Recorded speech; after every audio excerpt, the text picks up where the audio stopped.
Britain के एक commander हैं जिसका नाम कर्नल रिचर्ड कैंप है। उन्होंने कल पाकिस्तान के और तालिबानों के हवाले से एक बात करी है और इजराइल के न्यूज़पेपर के ऊपर बैठकर उन्होंने बात करी है कि पाकिस्तान के न्यूक्लियर वेपन्स जो है वो तालिबानों का अगला निशाना है। तालिबान पाकिस्तान से न्यूक्लियर वेपन्स पहले नेगोशिएशन के जरिए मांगेंगे। अगर पाकिस्तान इनकार करता है तो तालिबान डायरेक्ट अटैक करेगा पाकिस्तान के ऊपर और पाकिस्तान की न्यूक्लियर साइट से वो मिसाइल चोरी कर सकता है। इस तरह का बयान सामने आ रहा है और इजराइल वाले इस खबर को लेकर काफी जो है कॉन्शियस है, काफी कंसर्न है। आपको ये भी बता दें कि अफगानिस्तान के हवाले से बड़ी ज्यादा परसेप्शन पाई जा रही है, लेकिन बात यह है कि तालिबान जो है अब फाइटिंग फोर्स नहीं रहे बल्कि एक क्लेवर डिप्लोमेट के तरीके से बाहर निकलकर सामने आए हैं। वो न सिर्फ पाकिस्तान के साथ बातचीत कर रहे हैं बल्कि भारत के साथ भी बातचीत कर रहे हैं कि हम आपकी इन्वेस्टमेंट को भी नुकसान नहीं पहुंचाएंगे, आप अपनी एम्बेसी बंद ही ना करें काबुल के अंदर।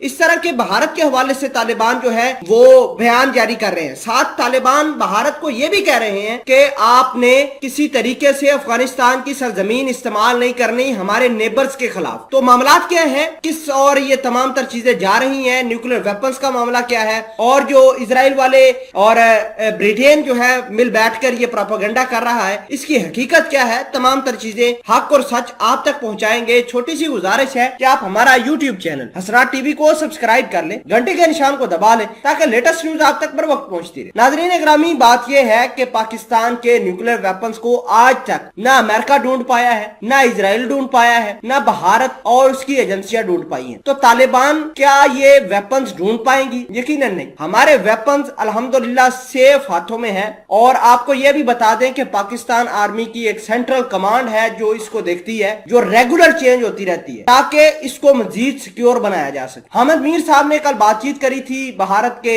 न्यूज चैनल्स के ऊपर और उन्होंने भी यही बात करी कि हमारे न्यूक्लियर वेपन्स तो अमेरिका, इजराइल और बड़े बड़े ब्रिटेन जैसे मुल्क नहीं निकाल पाए, ना उनको पता चल पाया कि है कहां, तो ये तालिबान कैसे निकाल पाएंगे। फिलहाल के लिए आपको ये भी बता दे कि तालिबान जो है वो न्यूक्लियर वेपन्स हासिल करने के लिए इक्तदार के अंदर नहीं आए बल्कि उन्होंने इस मुल्क को रेगुलेट करना है, अपना सॉफ्ट इमेज दुनिया को दिखाना है। अगर तो वो सॉफ्ट इमेज दुनिया को नहीं दिखा पाते, दुनिया कैसे उनको रिकॉग्नाइज करेगी। मैं आपको ये बताना चाहता हूं कि रशिया, चाइना, इसके अलावा ब्रिटेन, अमेरिका, ये सारे के सारे मुल्क जो है एक वक्त आएगा तालिबानों को रिकॉग्नाइज करेंगे, इनकी गवर्नमेंट को रिकॉग्नाइज करेंगे। फिलहाल बात यह है कि तालिबानों ने अपना सॉफ्ट इमेज दुनिया को दिखाना है। आपने देखा होगा कि अब खवातीन जो है वो न्यूज कास्टिंग के लिए आ रही हैं, न्यूज एंकर जो थी वो दोबारा आना शुरू हो गई हैं, खवातीन स्कूल जा रही हैं। तो इसका मतलब ये है कि पुरानी परसेप्शन तालिबानों की नहीं है बल्कि नए तालिबान है, नए उनकी परसेप्शन है, नए एजेंडा है। तो बात यह है कि तालिबान जो है वो कभी भी पाकिस्तान के साथ ऐसा काम ही नहीं करेंगे जिसकी जो भारत वाले या ब्रिटेन वाले या इजराइल वाले प्रिडिक्शन कर रहे हैं। तो आपको ये भी बता दें कि ये सारी बेसलेस कहानियां हैं कि पाकिस्तान के न्यूक्लियर वेपन्स जो है अगला टारगेट है तालिबानों का। तो ये सारी की सारी कहानी ही बेसलेस है और ये जो बात करी है कर्नल रिचर्ड कैंप ने, ये मैं इसको फजूल बात समझता हूँ। आपकी क्या राय है, आप भी बताइएगा।